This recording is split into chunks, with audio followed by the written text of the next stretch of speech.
हरिः ॐ आनन्दम् प्रशान्ते जीवन दर्शनम् नमो नारायण नारायणम्।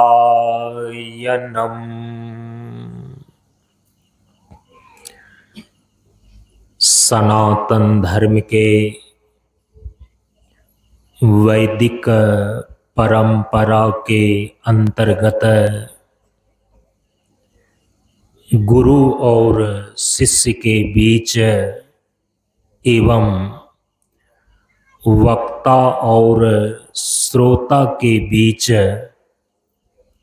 ज्ञान का आदान प्रदान होने के लिए प्रयुक्त वैदिक शांति मंत्र का पहले उच्चारण कर लें। ओम सहनाववतु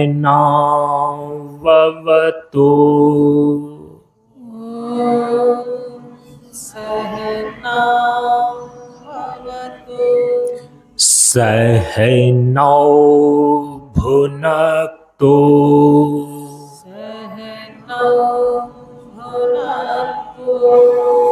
सह वीर्यं करवावहै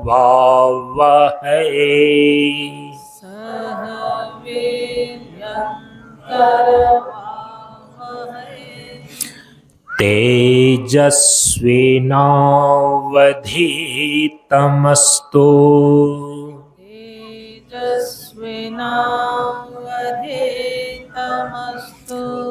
मा विद्विषावहै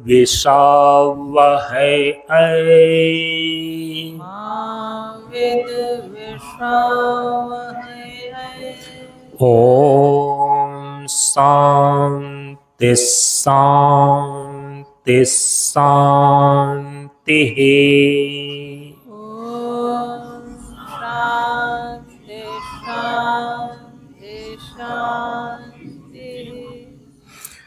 असतो मा सद्गमय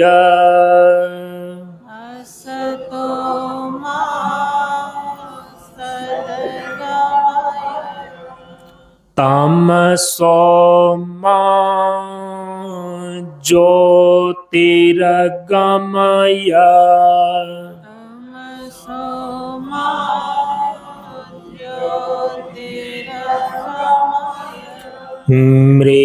मृत्योर्मा अमृतम गमय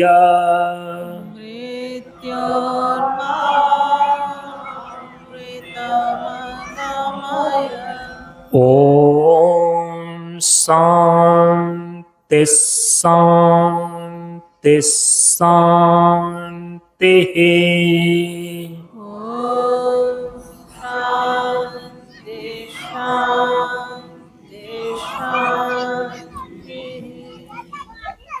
सभी लोग थोड़ी देर के लिए मौन एवं शांत रहें।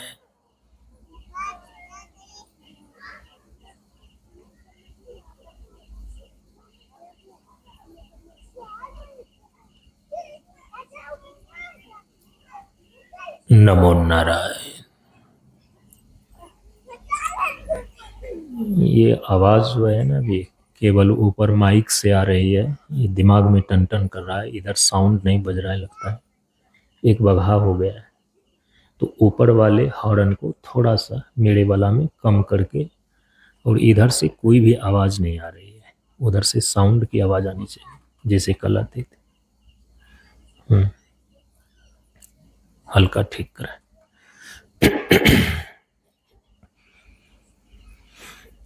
ब्रह्मानन्दं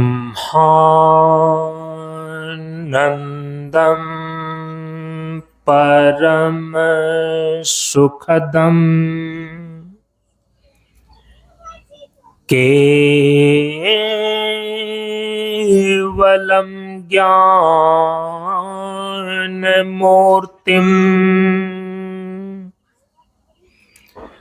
द्वन्द्वातीतं गगनसदृशम्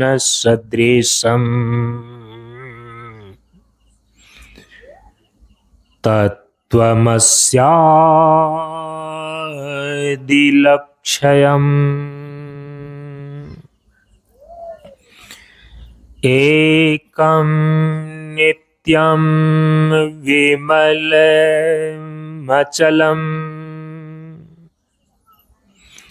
सर्वधि साक्षिभूतम्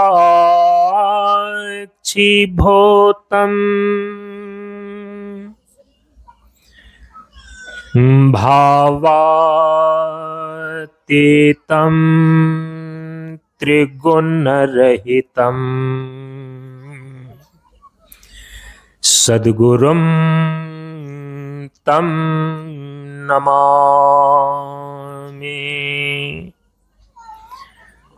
सद्गुरुं तं नमामि।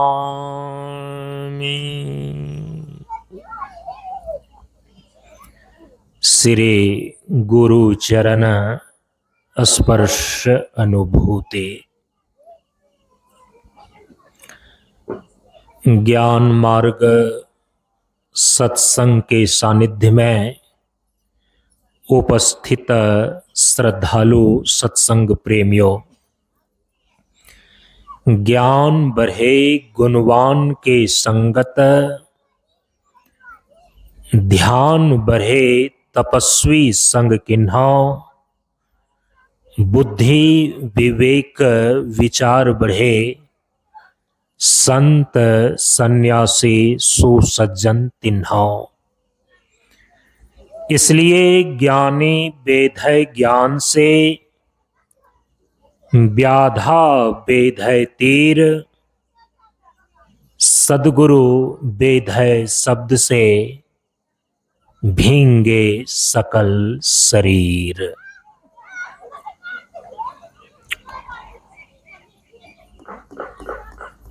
आवाज ज्यादा बैठ गया, थोड़ा सा और तेज कीजिए थोड़ा।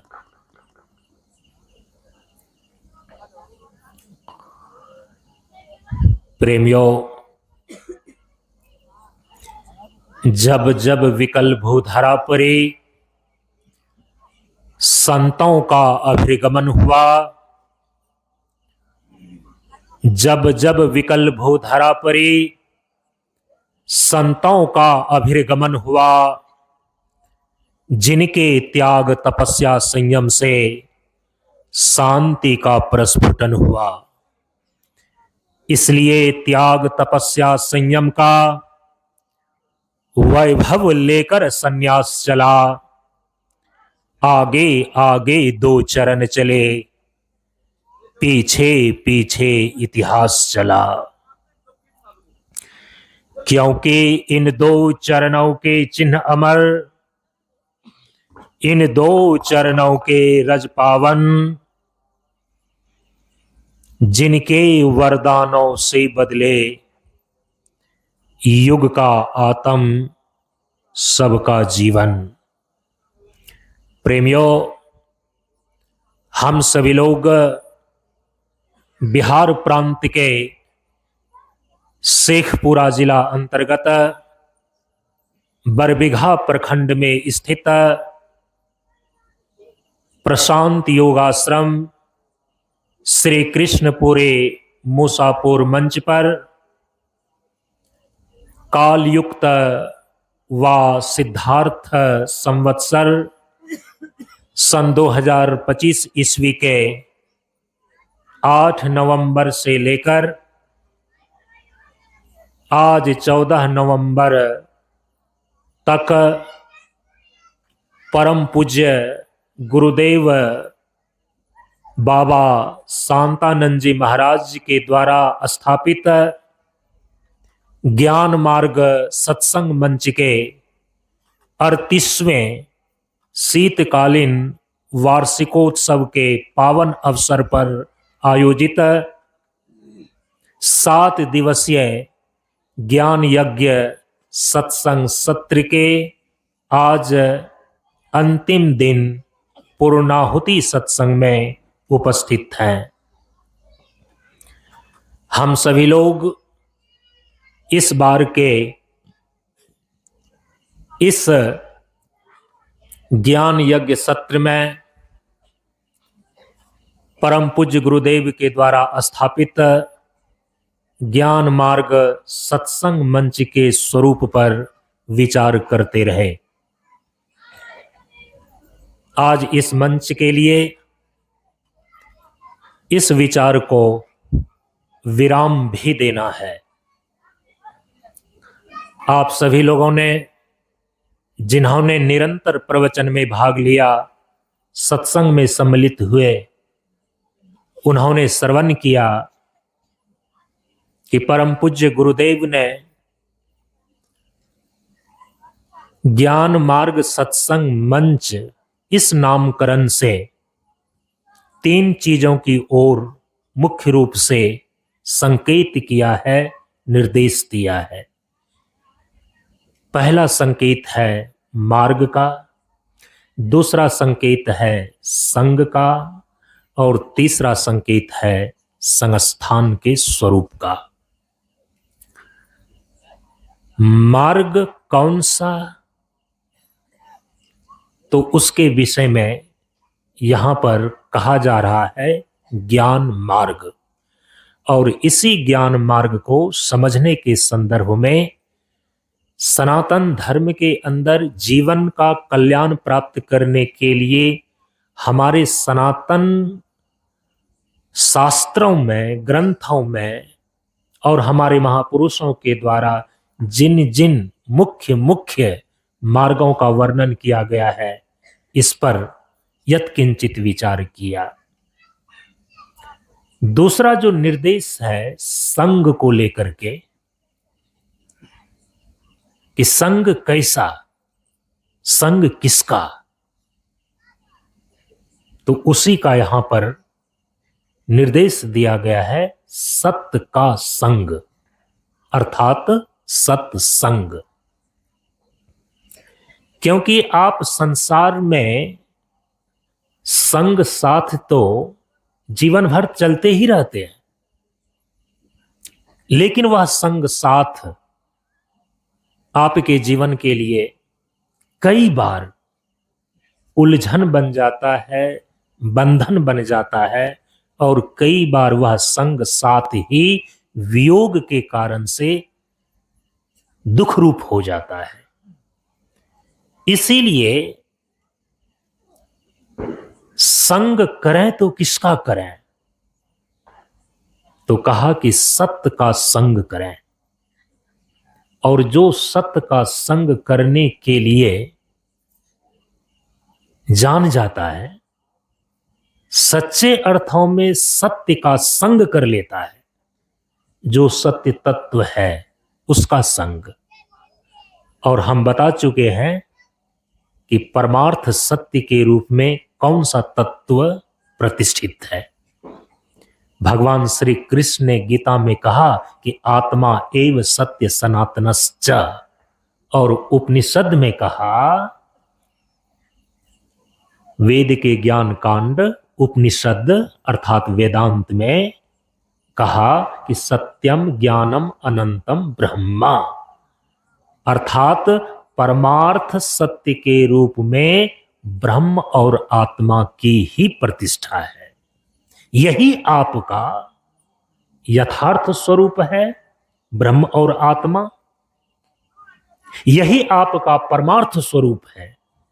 इसीलिए निरालंबो उपनिषद में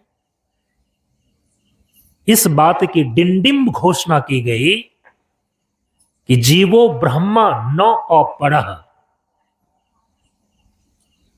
जीव वास्तव में ब्रह्म ही है, केवल अज्ञानता के कारण से यह जीव अपने आप को ब्रह्म से भिन्न मान रहा है। परम पूज्य गुरुदेव ने प्रार्थना की पहली पंक्ति में ही इसी तथ्य को उद्घाटित किया कि परम प्रभु स्वज्ञान जी का जीवन होवे ज्ञान। जी का अर्थ है जीव का, और परम प्रभु माने परम तत्व, परमात्मा, परब्रह्म।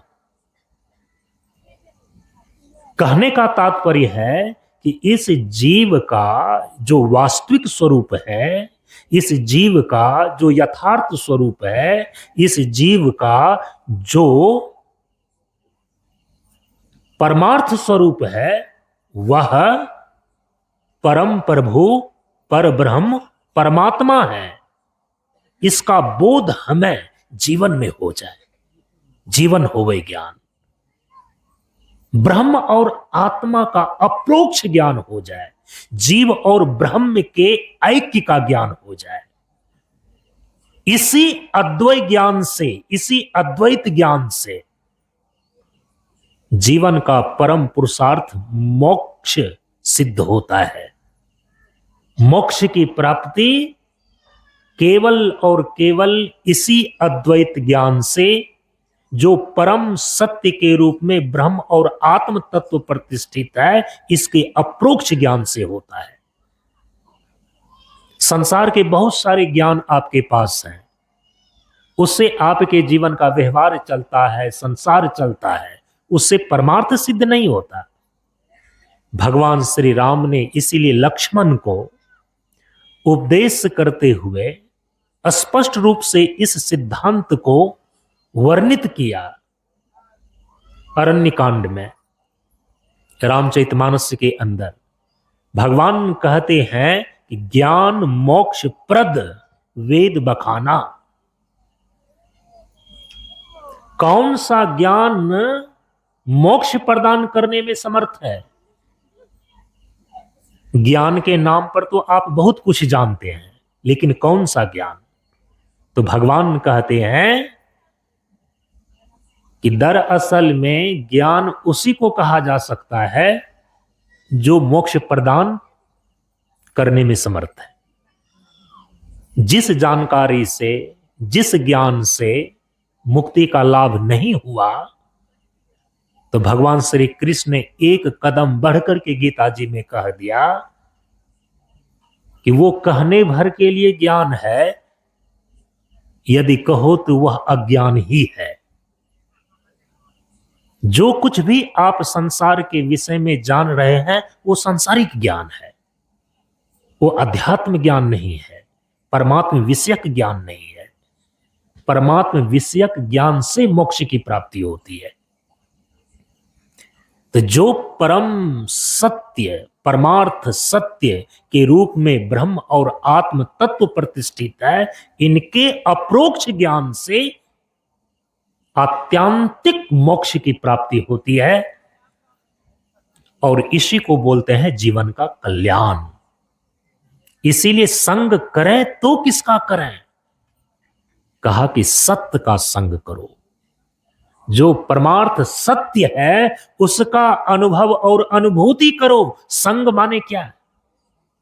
बाहरी संग का अर्थ होता है संग साथ चलना, लेकिन आध्यात्मिक स्तर पर संग होने का अर्थ होता है उस तत्व का अपने भीतर अनुभव और अनुभूति करना। सत्य का संग करने का अर्थ है कि परमार्थ सत्य के रूप में जो ब्रह्म और आत्म तत्व है, उनके यथार्थ स्वरूप का, उसके एकत्व का अनुभव और अनुभूति करना। तो स्पष्ट हो गया। परम पूज्य गुरुदेव कहते हैं कि संग करो तो किसका? सत्य का संग करो, क्योंकि केवल इसी सत्य के संग से आपके जीवन का कल्याण होगा, परमार्थ की सिद्धि होगी। क्योंकि सत्संग की जो अंतिम परिणति है, सत्संग का जो अंतिम फल है, सत्संग का जो चरम फल है, गोस्वामी तुलसीदास जी महाराज ने रामचरितमानस में स्पष्ट रूप से लिख दिया है। सत्संगति संसृति कर अंता। सत्य का संग करने से, परमार्थ सत्य का अनुभव और अनुभूति करने से ही केवल संसृति का अंत होता है, संसरण की निवृत्ति होती है। संसरण का मतलब होता है इस जीव का इस संसार के जन्म मरण के चक्र में पड़ा रहना, संसरण कहलाता है। एक दुष्ट अतिशय दुख रूपा, जा बस जीव पराभव को पा, इसको बोलते हैं संसरण। और हमारे महापुरुषों का निर्णय है, हमारे सभी शास्त्रों का निर्णय है कि जब तक कोई जीव इस आवागमन के चक्र में पड़ा हुआ है, जन्म मरण के कुचक्र में पड़ा हुआ है, संसरण में पड़ा हुआ है, तब तक चाहे यह कुछ भी कर ले, कैसी भी व्यवस्था कर ले, और व्यवस्था के नाम पर यह स्वर्ग को भी खड़ा कर ले, लेकिन इनके जीवन से दुखों की निवृत्ति नहीं हो सकती।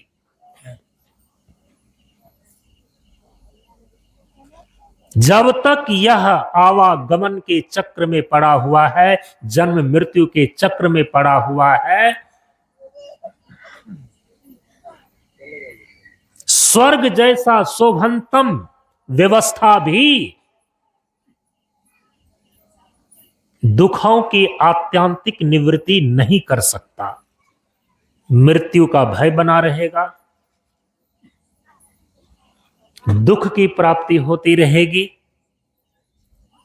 अज्ञान, जड़ता और मूर्खता से भी वह ग्रसित रहेगा।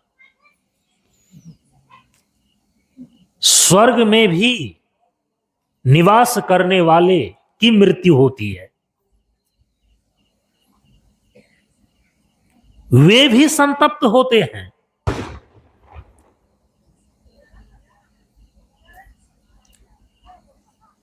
और उनको भी मूर्खता का भय लगा ही रहता है। इसीलिए लोक लोकांतर में जाना, देहांतर में जाना, यह आपके जीवन की समस्या का अंतिम समाधान नहीं है। जीवन की सारी समस्याओं का अंतिम समाधान क्या है? संसृति कर अंता, जन्म मरण के चक्र से बाहर हो जाना। जन्म मरण के चक्र से कौन बाहर हो सकता है? जो परमार्थ सत्य का अनुभव और अनुभूति में निष्ठ हो जाता है। सत्संग की चरम स्थिति को जो प्राप्त कर लेता है, वही संसृति का अंत कर सकता है। इसीलिए परम पूज्य गुरुदेव कह रहे हैं सत्संग। और उस सत्संग की चरम स्थिति को प्राप्त करने के लिए ना, आपको अंतोगत्वा ज्ञान मार्ग तक आपको पहुंचना होगा।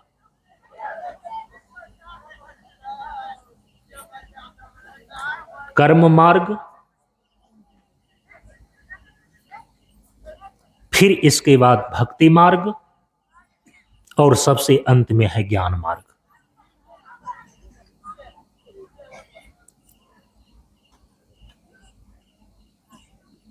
ज्ञान मार्ग में पहुंच करके ही ज्ञान योग के द्वारा जो परमार्थ सत्य के रूप में ब्रह्म और आत्मा है, इसका अप्रोक्ष ज्ञान होता है।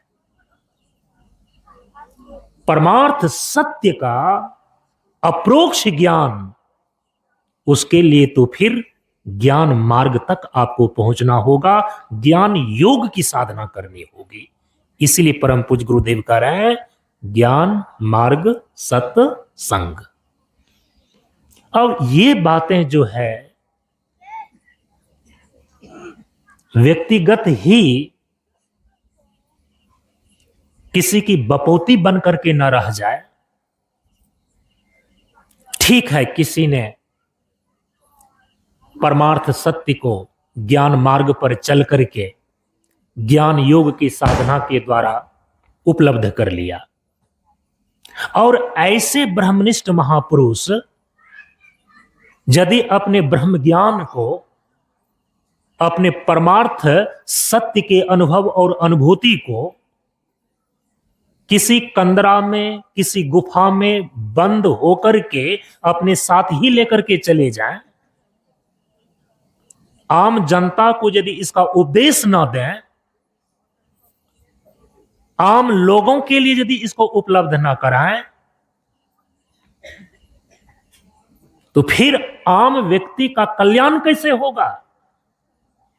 जानते हैं, इसीलिए भगवान श्री कृष्ण ने गीता जी में कहा कि ऐसे महापुरुष जो स्थित प्रज्ञ हैं, ऐसे महापुरुष जो ब्रह्म निष्ठा को उपलब्ध हो गए हैं, ऐसे महापुरुष जो जीवन मुक्त हैं, अब उनको कुछ भी करने के लिए शेष नहीं रह गया। जो करना था कर लिया, जो जानना था जान लिया, और जो प्राप्त करना था वो भी प्राप्त कर लिया, तो कुछ भी शेष नहीं रहा, वो तो पूर्ण हो गए। ऐसे पूर्ण प्रज्ञ ब्रह्मनिष्ठ जीवन मुक्त महापुरुष भी जब तक अपने शरीर में रहते हैं तो उनके लिए भी भगवान कर्तव्य का निश्चय करते हैं। क्या कर्तव्य का निश्चय करते हैं? अब वो अपने लिए जीवन नहीं जीते, क्योंकि अपने लिए कुछ भी पाने के लिए उनका शेष नहीं रहा। जो कुछ पाना था पा लिया, जो कुछ जानना था जान लिया, जो कुछ करना था कर लिया, लेकिन फिर भी वो जीवन मुक्त होकर के जीवन जी रहे हैं। तो किस लिए जीवन जी रहे हैं? तो परमार्थ के कारणे साधुन धारा शरीर। हम लोग एक भजन गाते हैं, सदगुरु बाबा बड़े दयालु, घूमे छे गांव में गांव। क्यों घूम रहा है? पेट नहीं भर रहा है? भीख मांगने के लिए घूम रहा है क्या?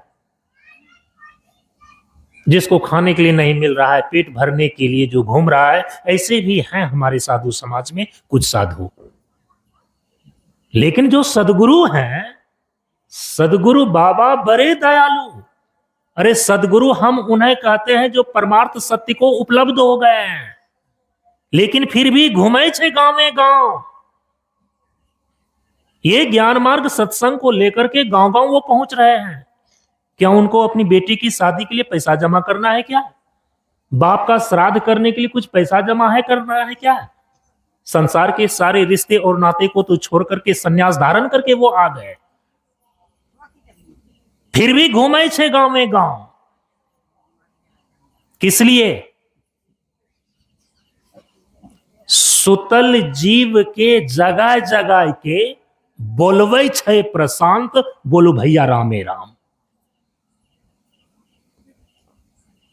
सर्वभूत हिते रताहा की भावना से वो जीवन जीते हैं। परमार्थ के कारणे साधन धारा शरीर। अब वो केवल अपने शरीर को धारण इसलिए किए हुए हैं कि जिस परमार्थ सत्य को जान करके अपने आप को पूर्ण किया है, जिस परमार्थ सत्य को जान करके अपने जीवन से दुखों को दूर कर लिया है, संसार के जितने दुखी जीव हैं उन तक ये ज्ञान का प्रकाश पहुंच सके, इसलिए वो जीवन जी रहे हैं, घूमे छे गांव में गांव। तो भगवान श्री कृष्ण कहते हैं कि ऐसे पूर्णत्व को उपलब्ध महापुरुष का भी एक कर्तव्य जीवन मुक्त होने के बाद भी बनता है, करुणा के कारण से, दया के कारण से। सर्वभूत हिते रताहा, सभी प्रकार के प्राणियों के हित करने के लिए, उनके जीवन का कल्याण करने के लिए ही उसमें वो रत रहते हैं।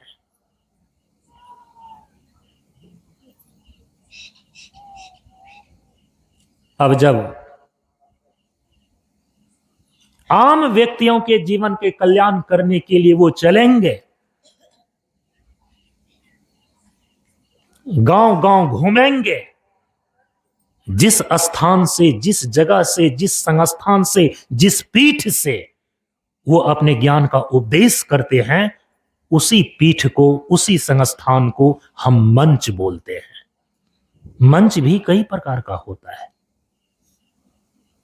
सांस्कृतिक मंच है, साहित्यिक मंच है, राजनीतिक मंच है, सामाजिक मंच है, लेकिन ये कौन सा मंच है? ज्ञान मार्ग सत्संग मंच है।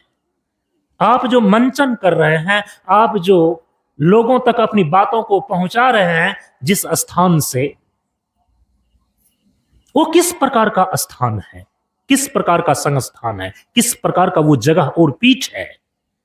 हमारे सनातन धर्म की परंपरा में तो उपदेश करने की जगह को, पीठ को व्यासपीठ कहा गया है। परम पूज्य गुरुदेव अपनी मंच परंपरा में उस व्यासपीठ को नाम देते हैं मंच। माने जिस परमार्थ ज्ञान के कारण से मनुष्य का कल्याण होता है, उस कल्याण को प्राप्त कराने के लिए, परमार्थ ज्ञान का उपदेश देने के लिए मंच का निर्माण होता है। परम पूज्य गुरुदेव ने इसलिए मंच का निर्माण किया। पेट भरना होगा, जीवन को सुविधापूर्ण तरीके से जीना होगा, उसका बहुत सारा उपाय है। सारे चीजों का त्याग करके जिस अमृत तत्व को उपलब्ध हुआ है कोई महापुरुष, हम लोग रोज वैदिक आरती में उच्चारण करते हैं ना, न प्रजया न कर्मणा, न कर्मणा न प्रजया न धनेन त्यागेन एके अमृतत्व मानसो हो। जो अमृतत्व है, जो सत्य है, उसकी उपलब्धि होती है कैसे?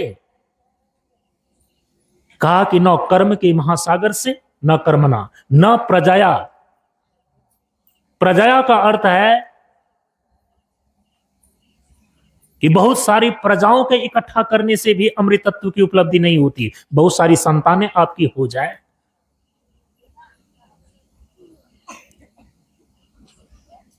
पुराणों में पढ़ने को मिलता है कि एक एक राजा की 10-10 हजार संतानें थी। इसलिए बताया जा रहा है कि न प्रजया, वो अमृत तत्व की उपलब्धि न कर्म के महासागर से, न बहु संतान से,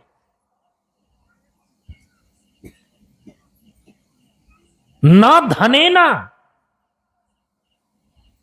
न धन के ऐश्वर्य से। तब यदि उस अमृत तत्व की उपलब्धि किसी ने किया है तो इस तीनों के त्याग से किया है। कर्म का भी त्याग किया, और कर्म का मतलब है कि संसार की कामना को पूर्ति करने के निमित्त जो कर्म करते, ऐसे कर्मों का त्याग कर दिया। प्रजा का भी त्याग कर दिया, धन का भी त्याग कर दिया।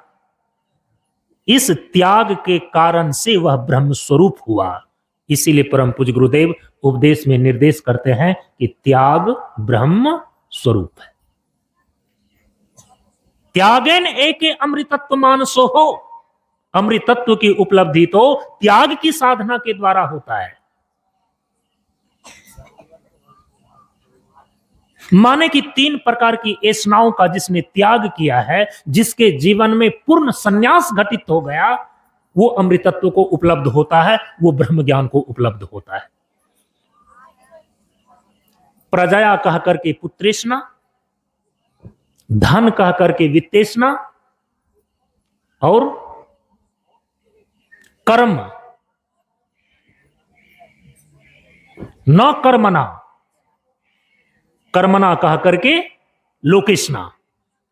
जो इन 3 प्रकार की ऐसनाओं का त्याग कर देता है, तब हम इसको बोलते हैं सन्यास। इन तीनों का त्याग पूर्वक ही अमृतत्व की उपलब्धि होती है, परमार्थ सत्य की उपलब्धि होती है। तो किसी ने इन तीनों चीजों का त्याग किया है, तब वो परमार्थ को उपलब्ध हुआ है। और ऐसे परमार्थ सत्य को उपलब्ध महापुरुष वो संसार की छोटी छोटी चीजों की कामना को लेकर के नहीं जीवन जीते। उनके जीवन जीने का एक ही उद्देश्य है सर्व कल्याणम भवतु, सभी का कल्याण हो जाए, इसीलिए वो प्रयासरत रहते हैं। तो कई प्रकार के मंचों का निर्माण करना अलग अलग उद्देश्यों को लेकर के होता है, लेकिन आत्म कल्याण प्राप्त कराने के लिए हम जिस मंच का निर्माण करते हैं उसी मंच का नाम है ज्ञान मार्ग सत्संग मंच। ये आपका सार संक्षेप रूप में ये सारी बातें हो गई। एक छोटी सी अनूठी कहानी कह करके मैं अपने वक्तव्य को विराम दे रहा हूं। मार्ग किसे कहते हैं? मार्ग क्या है? महाभारत में एक बहुत ही सुंदर घटना है और उस घटना को बोलते हैं यक्ष युधिष्ठिर संवाद। ध्यान से सुनिए। यक्ष और महाराज युधिष्ठिर के बीच एक संवाद घटित हुआ है और उसी संवाद में यक्ष के द्वारा 100 से भी अधिक प्रश्न पूछे गए हैं।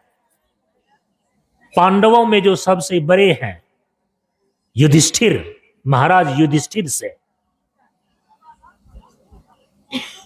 और उन्हीं 100 से अधिक प्रश्नों में से एक ये भी प्रश्न यक्ष ने पूछा महाराज युधिष्ठिर से कि बताओ मार्ग किसे कहते हैं? किम मार्गम, मार्ग क्या है? ऐसे तो पिछले 2-3 दिनों से आप सुन ही रहे हैं। हमारे शास्त्रों में महापुरुषों के द्वारा जो मार्ग की परिभाषा दी गई है आपने पिछले दिनों के सत्संग में सुना है। मार्ग का सामान्य अर्थ है रास्ता, और रास्ता वही रास्ता कहलाता है जो हमें गंतव्य तक पहुंचा दे। जो गंतव्य तक नहीं पहुंचाता है, जो गंतव्य तक नहीं पहुंचावे, हम उसको मार्ग नहीं कहते, हम उसको रास्ता नहीं कहते।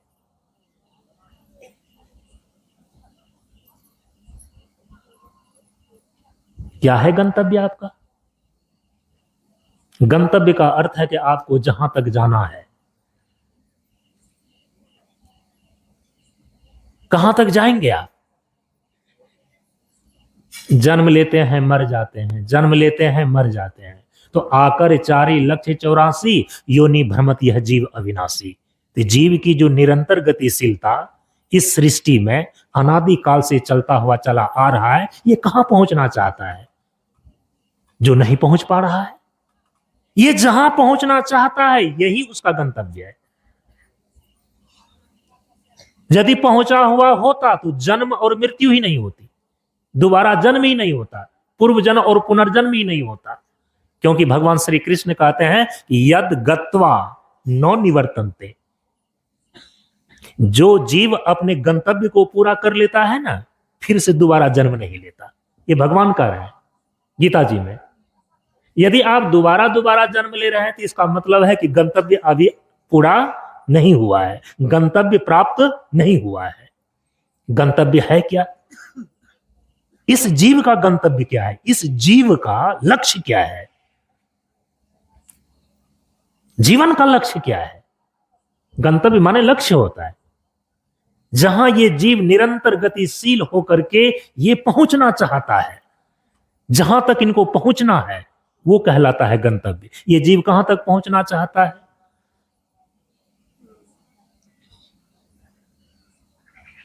ईश्वर अंश जीव अविनाशी। चूंकि ईश्वर का अंश यह जीव है तो जीव का पूर्ण स्वरूप है ईश्वर, तो जीव का गंतव्य है ईश्वर, जीव का गंतव्य है परमात्मा, जीव का गंतव्य है अपना परमार्थ स्वरूप ब्रह्म। इसीलिए कहा कि जीवन का चरम लक्ष्य है मोक्ष। जीवन के 4 पुरुषार्थ में जो जीवन का अंतिम चौथा पुरुषार्थ है, परम पुरुषार्थ के रूप में तो हमारे ऋषियों ने मोक्ष को ही निर्धारित किया है। हमारे यहां पर परमात्मा और मोक्ष अलग अलग नहीं है। यह जीव जब अपने पूर्ण स्वरूप ईश्वर को प्राप्त कर लेता है तो मोक्ष की प्राप्ति होती है। यह जीव जब परमात्मा का दर्शन करता है, यह जीव जब अपने परमार्थ स्वरूप को उपलब्ध होता है, तब इसको आत्यांतिक मोक्ष की प्राप्ति होती है। तो वेद के ऋषि बोलते हैं कि जीवन का चरम लक्ष्य है मोक्ष। उपनिषद कहता है कि इस जीव का परम गंतव्य है परमार्थ स्वरूप की उपलब्धि, अर्थात ब्रह्मात्म तत्व। यह है आपका गंतव्य। यह जीव निरंतर गतिशील है अपने जीवन की पूर्णता को प्राप्त करने के लिए, अपने जीवन के परमार्थ स्वरूप को प्राप्त करने के लिए। जीवन का परमार्थ स्वरूप है परमात्मा, जीव का पूर्ण स्वरूप है ईश्वर। ईश्वर आपसे कोई अलग चीज नहीं है, आपका ही पूर्ण स्वरूप ईश्वर है। और यदि यह अपने गंतव्य को पूरा कर लेता है, जीव जब अपने पूर्ण स्वरूप ईश्वर को उपलब्ध हो जाता है, इस जीव को जब अपने परमार्थ स्वरूप ब्रह्मात्म तत्व की निष्ठा प्राप्त हो जाती है, तो क्या होता है?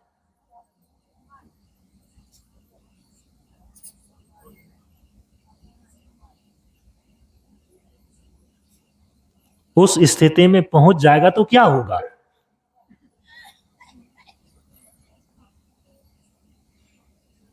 तीन चीजें होगी। जब ये गंतव्य को पूरा कर लेता है, जिसको जीवन की पूर्णता बोलते हैं, जीवन की पूर्णता हो जाने पर, इस जीव का अपने पूर्ण स्वरूप उपलब्ध हो जाने पर तीन चीजें हो जाएगी। और उसी तीन चीज को पूरा करने के लिए आप अपनी अपनी समझ के अनुसार से जन्मों जन्मों से प्रयास करते हुए आ रहे हैं, लेकिन पूरा नहीं हो सका है। और ये सत्संग नहीं करें तो कभी ये चीजें ध्यान में भी नहीं आएगी, समझ में भी नहीं आएगी। बहुत काल करिए सत्संगा, तब होई भव भ्रम भंगा। तीन चीजें हो जाएगी आपको। अभी आप जीवन में क्या करना चाहते हैं, बोलिए?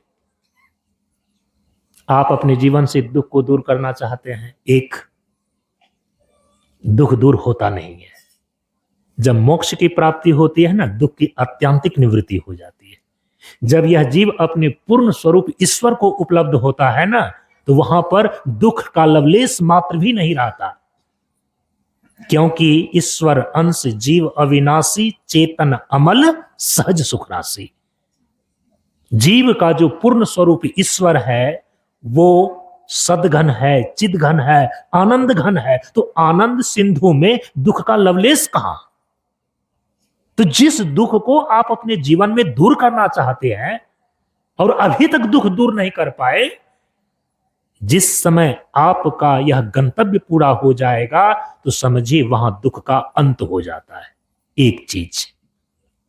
दूसरी चीज, आप अपने को अज्ञान और मूर्खता की चपेट से बाहर निकालना चाहते हैं। कोई भी आदमी मूर्ख कहलाना पसंद नहीं करता, नहीं तो आप पढ़ाई लिखाई क्यों करते? इतना स्कूल कॉलेज यूनिवर्सिटी क्यों बनता? समझ रहे हैं इस चीज को? आप अपने आप को प्रशिक्षित कर रहे हैं, शिक्षित कर रहे हैं। किस लिए? क्योंकि आप ज्ञान को उपलब्ध होना चाहते हैं, मूर्खता को पसंद नहीं करते, अज्ञानता को पसंद नहीं करते, जड़ता को पसंद नहीं करते। और उसी दिशा में आपका प्रयास चल रहा है। माता पिता बाल बच्चे को पढ़ाता है, लिखाता है, किस लिए? कि मूर्ख बन करके ना रह जाए। तो मूर्खता और अज्ञानता की निवृत्ति आप करना चाहते हैं।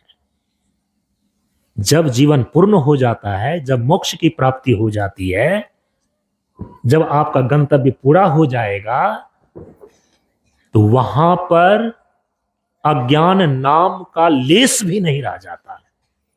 संपूर्ण अज्ञान की निवृत्ति हो जाती है, क्योंकि परमात्मा और इस जीव का परमार्थ स्वरूप ब्रह्म सत्यम ज्ञानम अनंतम है। ज्ञान स्वरूप है, वो अखंड विज्ञान स्वरूप है। जो अखंड विज्ञान स्वरूप में अवस्थिति लाभ प्राप्त कर लिया, क्या सूर्य के केंद्र में अंधकार की छाया रह सकेगी क्या? सूर्य का प्रकाश मानो अखंड विज्ञान के समान है, और अज्ञानता, मूर्खता इत्यादि जो है ना, वो अंधकार की छाया के समान है। तो ये मूर्खता जो है ना, ये अज्ञानता जो है ना, इसकी सदा के लिए निवृत्ति हो जाती है। ये दूसरी चीज होगी। तीसरी चीज कि कोई व्यक्ति मरना नहीं चाहता। थोड़ी सी भी सर्दी खांसी हो जाए, डॉक्टर के पास दौड़ करके जाते हैं, हॉस्पिटल में भर्ती हो जाते हैं, क्योंकि यदि सर्दी खांसी को इग्नोर किया, ये भयानक बीमारी का रूप ले सकता है, और ये भयानक बीमारी मृत्यु का कारण बन सकता है, और हम मरना नहीं चाहते हैं। आप मृत्यु को दूर करना चाह रहे हैं, आप अमरता को उपलब्ध होना चाह रहे हैं, इसीलिए इतने बड़े बड़े हॉस्पिटल बनाए गए हैं, इतने बड़े बड़े डॉक्टर की नियुक्ति हुई है, इतने वैद्य और हकीम हैं, क्योंकि रोग हमारे मृत्यु का कारण बन सकता है। उस रोग की निवृत्ति के लिए इतने सारे उपाय हैं। दरअसल में आप कभी मरना नहीं चाहते। इसको बोलते हैं मृत्यु पर विजय।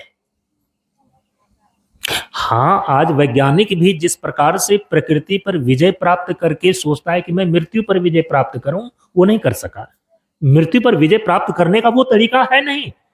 भगवान श्री कृष्ण कहेंगे अमृतम अश्नुते। अरे वो अमृत तत्व की उपलब्धि होती है, और वैसे नहीं होती है जैसे आप करना चाहते हो।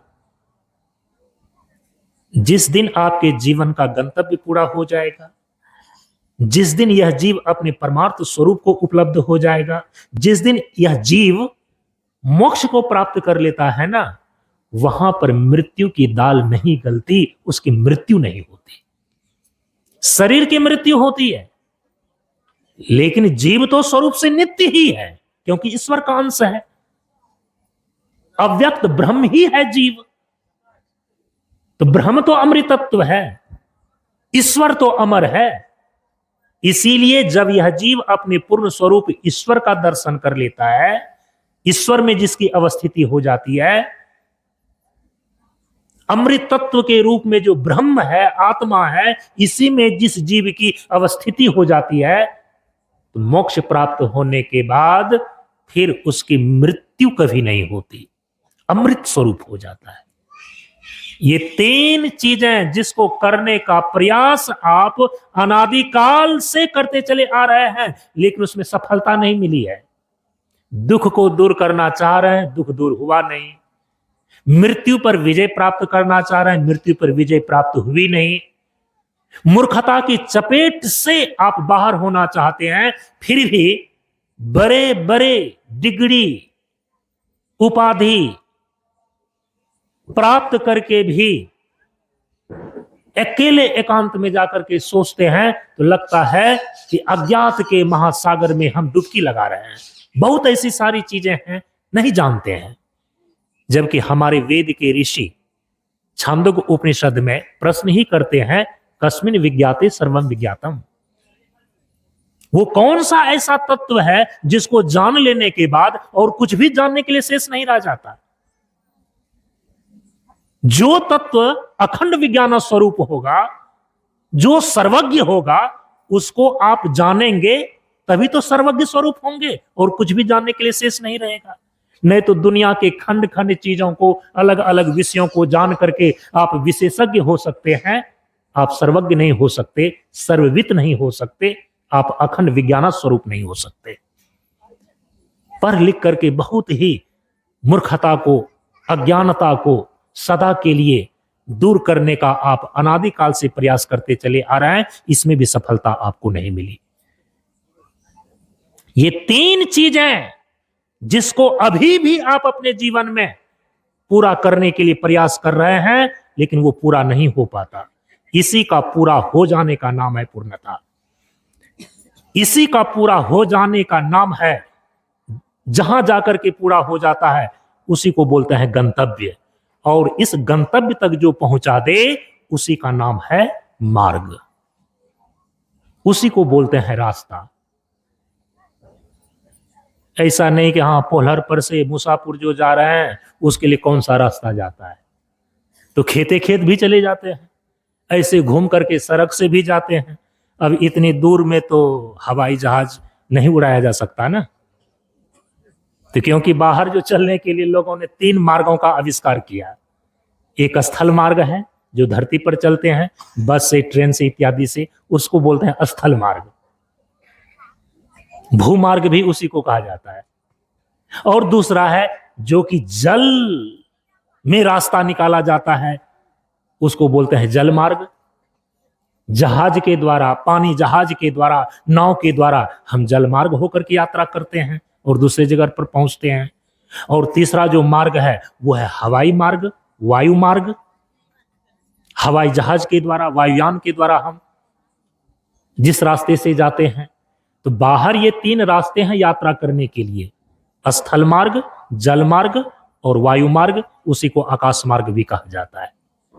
लेकिन ये जीव जो इस सृष्टि के सड़क पर ये चल रहा है ना, इसके लिए कौन सा मार्ग है जिस पर चल करके यह अपने गंतव्य को पूरा कर लेगा, जीवन को पूरा कर लेगा? इसीलिए यक्ष पूछ रहे हैं महाराज युधिष्ठिर से, किम मार्गम, मार्ग क्या है? और ये प्रश्न जो उपस्थित हुआ ना, उसके पीछे एक छोटी सी और घटना है कि 5 पांडव एक जंगल से गुजर रहे थे और उसी जंगल में महाराज युधिष्ठिर को जोरों की प्यास लग जाती है। 4 भाई हैं, भीम है साथ में, अर्जुन है, नकुल और सहदेव हैं। तो सबसे पहले धनुर्धारी अर्जुन को भेजा गया कि जोरों की प्यास लगी है, देखो अगल बगल में कहीं पानी है, कोई तालाब है, तो पानी ले आओ, पी करके प्यास बुझाएं। तो अर्जुन जाता है, कुछ दूर ही जाता है तो एक तालाब उसको दिखाई देता है, लेकिन उस तालाब पर एक यक्ष का अधिकार था, यक्ष का कब्जा था। यक्ष एक विशेष देवता है जिसका वेद के मंत्रों में भी वर्णन पढ़ने को मिलता है। अर्जुन तेजी से जाता है और पानी लेने के लिए जो बर्तन ले गया है उसको डुबाना ही चाहता है,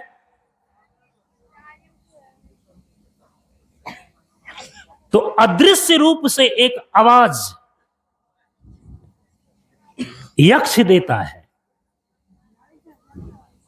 कि ठहरो, इस तालाब के पानी पर मेरा कब्जा है, मेरा अधिकार है, मेरे कुछ प्रश्न हैं, पहले तुम उसका उत्तर दे दो फिर पानी ले लो। लेकिन जल्दीबाजी में होने के कारण से यक्ष के उस आवाज को, यक्ष के उस प्रश्न को अर्जुन सुन नहीं पाता है। जैसे ही पानी लेना चाहता है अचित होकर के गिर जाता है। जब देर हो जाती है तो महाराज युधिष्ठिर सोचते हैं कि अर्जुन गया अभी तक लौटा नहीं, तो भीम को भेजा। भीम भी खोजते हुए आया तो उसने तो देखा तो अचंभित हो गया, विश्व धनुर्धर अर्जुन अचेत लेटा पड़ा हुआ है एक तालाब के सीढ़ी पर, और जो पानी लेने के लिए बर्तन ले गया है वो लुढ़का पड़ा हुआ है। यह हालत कौन कर सकता है? तो भीम तो भीतर से घबरा गया। अब भीम ने सोचा कि ये खबर जाकर के बड़े भैया को दें, तो उसने सोचा कि यदि आए हैं, ये बर्तन तो है ही, पानी भी साथ ले चले। तो बर्तन को लेकर के जो ही भीम ने उस तालाब के जल को लेना चाहा, तो यक्ष ने फिर से आवाज लगाई। अब यक्ष तो साकार है नहीं, नेपथ्य से आवाज आ रही है, अदृश्य पर्दे से आवाज आ रही है। यक्ष ने कहा कि ठहरो, इस तालाब के पानी पर मेरा कब्जा है, मेरा अधिकार है, मेरे कुछ प्रश्न हैं, पहले उसका तुम उत्तर दे दो, जवाब दे दो, फिर पानी ले लो। भीतर से घबराया हुआ भीम ने भी यक्ष के आवाज को नहीं सुन सका। जब हमारा चित्त चंचल होता है, विक्षेपित होता है, हम अपने अक्ष माने हृदय की आवाज नहीं सुन पाते हैं। यह है आध्यात्मिक मीमांसा। और नतीजा यह हुआ कि 10,000 हाथियों का एक बाजू में बल रखने वाला भीम भी अचित होकर के लुढ़क गया। और देर हो गई। महाराज युधिष्ठिर ने सोचा कि भीम भी गया तो आया नहीं। नकुल और सहदेव ये हमेशा साथ साथ चलने वाले, दोनों को एक साथ भेजा। जब बड़े बड़ों की ये स्थिति है तो सबसे छोटे नकुल और सहदेव की क्या स्थिति होगी देख करके अंदाजा लगा सकते हैं। वो तो भीतर से बिल्कुल रोने जैसा रोने लगा वो कि अर्जुन भैया, भीम भैया ये लुढ़के पड़े हुए हैं। ये बर्तन भी जो है कि ऐसे ही लुढ़का पड़ा हुआ है। सोचा कि तुरंत पानी लूं और ये खबर दूं अपने बड़े भाई साहब युधिष्ठिर जी को। नकुल और सहदेव जैसे ही पानी लेना चाहा, यक्ष ने आवाज लगाई, ठहरो, इस तालाब के पानी पर मेरा अधिकार है, मेरे कुछ प्रश्न हैं, पहले इसका जवाब दो, इसके बाद पानी ले सकते हो। लेकिन नकुल और सहदेव तो अर्जुन और भीम की ये दुर्दशा देख करके वो तो भीतर से क्रंदन कर रहा था, कांप रहा था। इस दोनों ने भी यक्ष की आवाज को नहीं सुन सका और उसका परिणाम हुआ कि अर्जुन और भीम की तरह ये नकुल और सहदेव भी अचेत होकर वहीं पर गिर पड़ा। जब चारों के चारों वापस नहीं लौटे तो महाराज युधिष्ठिर की चिंता बढ़ गई। वे स्वयं वहां से चले कि अर्जुन गया वापस नहीं आया, भीम गया वापस नहीं आया, नकुल सहदेव गया वापस नहीं आया। देखें क्या बात है। खोजते खोजते जब महाराज युधिष्ठिर उसी तालाब के पास पहुंचते हैं तो वो देखते हैं कि चारों के चारों भाई अचेत पड़ा हुआ, मूर्छित अवस्था में, और बर्तन उधर लुढ़का हुआ।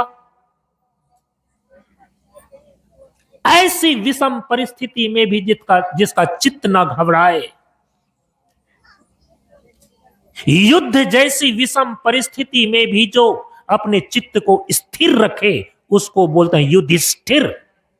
युद्ध में भी जो स्थिर रहता है, विषम परिस्थिति में भी जो अपने आप को शांत और स्थिर रखता है, शब्दशः उसी को हम बोलते हैं युधिष्ठिर।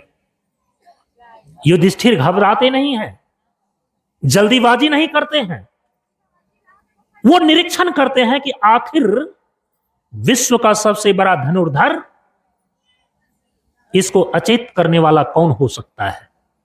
10,000 हाथियों का बल एक बाजू में रखने वाला भीम को अचेत कौन कर सकता है, मूर्छित कौन कर सकता है। नकुल और सहदेव इतने बड़े ज्योतिषज्ञ थे कि चीजों को छू करके ही ये पता लगा लेता था कि इसके अंदर क्या है, और इसकी भी ये दुर्दशा हो गई है, ये कैसे हो सकता है। ये अपने भीतर वो चिंतन मनन करने लगे। चिंतन मनन करने के लिए आपको चेतना की एकाग्रता चाहिए। चेतना की एकाग्रता ना हो तो फिर युद्ध में स्थिरता कैसे होगी। ये मानस धरातल पर जो है ना, एक बाहर युद्ध होता है, एक मानस जगत में युद्ध होता है। कई विचारों का, कई शंकाओं का, कई संदेहों का, कई प्रश्नों का जब उलझन आपके मानस जगत में चलते रहता है ना, इसको बोलते हैं मानस युद्ध। इसमें जो अपनी चेतना की स्थिरता को बनाए रखे उसको बोलते हैं युधिष्ठिर। युधिष्ठिर ने निरीक्षण परीक्षण जब करना शुरू किया, अपने भीतर जब सचेत हो गए, कि वे लोग क्यों अचेत हुए हैं। एक एक सीढ़ी नीचे उतरते जाते हैं, पूरी सरलता के साथ एक एक सीढ़ी जब नीचे उतरते जाते हैं, जब पानी जहां पर है उस पानी को अंजुली से, चूंकि प्यास तो जोरों की लगी हुई थी, प्राण सूखा जा रहा था, महाराज युधिष्ठिर ने भी सोचा कि पहले अंजुली से पानी पी लूं, इसके बाद इन लोगों के अचेत होने का और फिर सचेत करने का उपाय सोचता हूं। जैसे ही अंजुली को बढ़ाया पानी में, पानी लेने के लिए, तो यक्ष ने आवाज लगाई उसी समय कि ठहरो,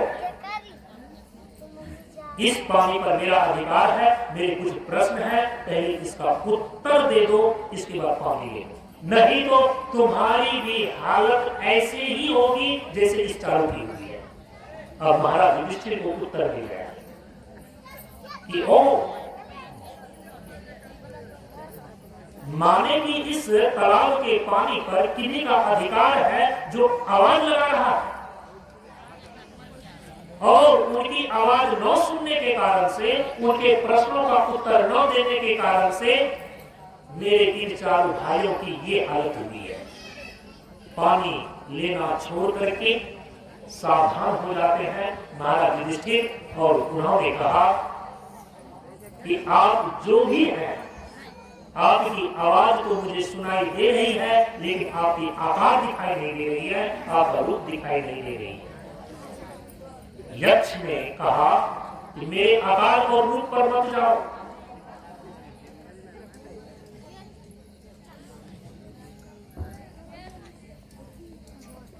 मेरे आकार और रूप पर मत जाओ,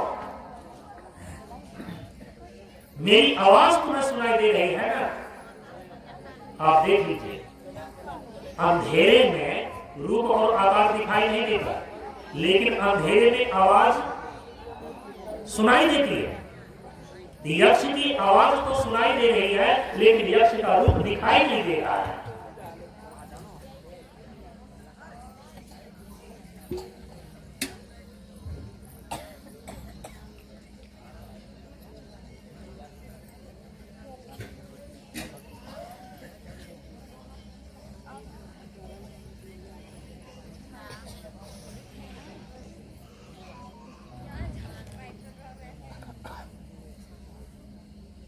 यक्ष ने कहा कि मेरी आवाज यदि तुम्हें सुनाई पड़ रही है, मेरे कुछ प्रश्न हैं, उसका तुम पहले उत्तर दो, फिर तुम तालाब का पानी पी सकते हो।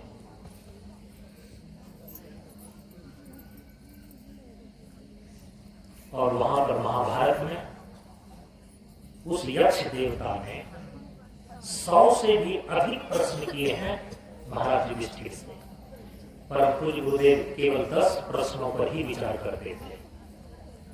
जैसे कि यक्ष ने पूछा है, युधिष्ठिर बताओ, धरती से भी भारी कौन चीज है? बताओ तुम, काजल से भी अधिक काली कौन सी वस्तु है? अग्नि से भी अधिक ज्वलनशीलता किसमें है?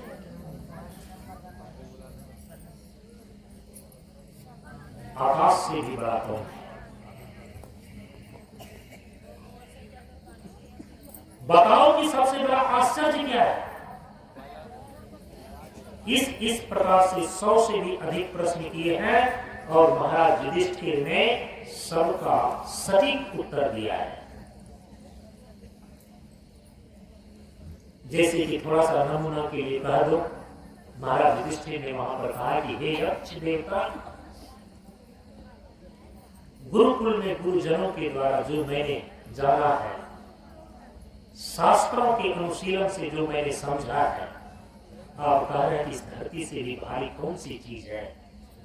महाराज युधिष्ठिर ने कहा कि धरती से भी ज्यादा भारी वस्तु मनुष्य का किया गया पाप है। और वहां पर है कि कैसे, तो अभी हम उसमें नहीं जाएंगे। कहा कि आप देख रहे हैं ये धरती, धरती के नीचे पाताल है, अब धरती से भी जो भारी चीज होगी वही तो पताल जाएगी। अभी भी सभी लोग कहते हैं कि अरे ऐसा कुकर्म मत करो, ऐसा कर्म मत करो, रसातल चले जाओगे, रसातल। पाप ही एक ऐसी चीज है जो इस धरती से भी नीचे लेकर के चली जाती है। इस जीव को पाताल लोक में लेकर के चली जाती है, अधर लोक में लेकर के चली जाती है। ये दृष्टिकोण रहा, ये दृष्टि महाराज का। ये पाप जो है इस धरती से भी भारी है, और जो कलंक है ना वो काजल से भी अधिक काली है। काजल का दाग तो बहुत ऐसी सारी चीजें हैं जिससे छूट जाती है, लेकिन एक बार यदि कलंक लग जाता है ना, व्यक्ति जीवन भर तक नहीं धो पाता है। भगवान श्री कृष्ण पर श्यामातक मणि को चुराने का कलंक लग गया था, और उसी कलंक को धोने के लिए, श्यामातक मणि को प्राप्त करने के लिए भगवान ने क्या नहीं कुछ किया। भगवान कहते कि मैंने कुछ चुराया नहीं है, लेकिन दोष तो लग गया था ना, कलंक तो लग गया था ना, क्योंकि कलंक नामक जो चीज है ये काजल से भी अधिक काली है।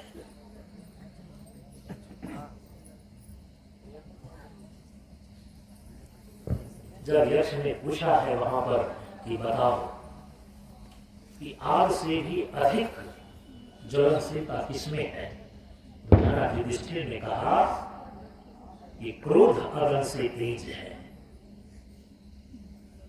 ये जो क्रोध की अग्नि है ना मनुष्य के भीतर, ये आग की ज्वलनशीलता से भी अधिक ज्वलनशील है। क्यों?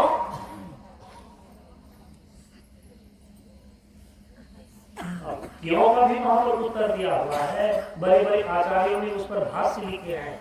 यक्ष और युधिष्ठिर संवाद पर कच्ची लकड़ी आग में नहीं जलती। आप देखिएगा, जो पानी से भीगी हुई चीज है वो आग नहीं जला पाती। एक शरीर मरघट पर जलता देह से प्राण निकलने पर जब मुर्दा हो जाता है, लेकिन ये 100 शरीर जल तक इसमें 3 भाग तो जल ही जल है। इतना ये कच्चा लकड़ी है ये शरीर। क्रोध की अग्नि इस कच्चा लकड़ी वाली शरीर को भी जला करके सुखा देती है। इसीलिए क्रोध की अग्नि जो है ना, जो बाहर की अग्नि है उससे भी ज्यादा ज्वलनशील है। एक शरीर जिंदा में जलता क्षण क्षण क्रोध करने पर, तो क्रोध की अग्नि आग की ज्वलनशीलता से भी अधिक तेज होती है। इसलिए जो क्रोध करने वाले हैं वो संभाले जाए, सुधार के लिए क्रोध करें, अनावश्यक क्रोध ना करें, नहीं तो आपका खून जलता है, आपका शरीर सूखता है उसमें। यक्ष ने पूछा है वहां पर, बताओ सबसे बड़ा आश्चर्य क्या है? तो युधिष्ठिर महाराज ने कहा है कि मेरी समझ से सबसे बड़ा आश्चर्य यही है कि हमारे नजर में, मेरे नगर में, मेरे गांव मोहल्ले में रोज लोगों की अर्थ्यां उठती, रोज लोग मरते हैं, लेकिन फिर भी आदमी चोरी पैमाने के द्वारा धन संपत्ति को इकट्ठा करने में ऐसे लगे रहते हैं कि मानो कभी मरेगा ही नहीं। ये सबसे बड़ा आश्चर्य है। रोज लोग मर मर करके यहां से जाते हैं, अर्थी उठते हुए देखता है, लेकिन फिर भी वो समझते हैं कि मैं नहीं मरूंगा। इससे बढ़कर के दूसरा कोई आश्चर्य नहीं है। ऐसे पूछते पूछते पूछते आया अब एक प्रश्न कि मार्ग। यक्ष देवता ने महाराज युधिष्ठिर से पूछा कि हे युधिष्ठिर बताओ कि मार्ग किसे कहते हैं? तुम्हारी समझ में मार्ग की क्या परिभाषा है? किन मार्ग किसे कहते हैं? हमें तो केवल इसी पर फोकस करना था। और वहां पर महाराज युधिष्ठिर ने जो उत्तर दिया है, महाभारत में लिखा हुआ है, आप वहां पर विस्तार से पढ़ सकते हैं। महाराज युधिष्ठिर ने कहा कि हे यक्ष देवता, मेरी समझ में महाजनों के गता सौकम था। मेरी समझ में मार्ग वही है जिस रास्ते से हमारे महापुरुष लोग गए हैं, हम उसी को मार्ग कहते हैं। महाजनों इन गता सौकम था, ये उत्तर है युधिष्ठिर महाराज का महाभारत में, जो कि आप सभी लोग कई बार महापुरुषों से सुने होंगे। महाजनों इन गता सौकम था, महाजनों इन गता सौकम था। महापुरुष लोग जिस रास्ते से गए केवल वही मार्ग है, उसी को मार्ग कहते हैं। महापुरुष किस किस मार्ग से गए, कौन मार्ग से गए? भूमि मार्ग से गए, जल मार्ग से गए, वायु मार्ग से गए। महापुरुष जिस मार्ग से गए माने क्या? अभी तो हम एक ऐसा भी चित्र निकालते हैं, भारत का मानचित्र। भगवान श्री राम वनवास के दरमियान में कहां पर अपना चरण रखे थे? तो क्या जहां चरण रखे थे वहीं चरण रखना भगवान श्री राम के पद चिन्ह पर चलना है क्या? अरे भगवान श्री राम के आदर्शों को अपनाना, ये है भगवान श्री राम के मार्ग पर चलना। महाजनों इन गता सौकम था, महापुरुष अपने जीवन को जिस ढंग से जी करके अपने जीवन के कर्तव्य को पूरा किया है, वही मार्ग कहलाता है। ये अभिप्राय है। वेद आपको 2 टुक में कह देता है। 10 मिनट और धैर्य रखिए। ये सारी बातें हमेशा आपको सुनने को नहीं मिलेगी। वेद 2 टुक में बिना लाल लपेट का आपके सामने वो घोषणा कर दे रहा है। हम लोग रोज वेद पाठ में उसको दोहराते हैं, उस घोषणा को। क्योंकि संस्कृत में है तो आप नहीं समझ पाते होंगे, लेकिन हम लोगों के अंदर तो संस्कृत के शब्द के अर्थ प्रकाशित होते ही होते हैं। आप भी यदि संस्कृत पढ़ेंगे तो संस्कृत के श्लोक से अर्थ प्रकाशित होगा आपके मस्तिष्क में। क्या वे बात करते हैं? नान्य पंथा अयनाय विद्यते। और केवल इतना ही नहीं कहा गया, आगे जाकर के इसको फिर दोहरा करके कैसे कहा? नान्य पंथा अयनाय विद्यते।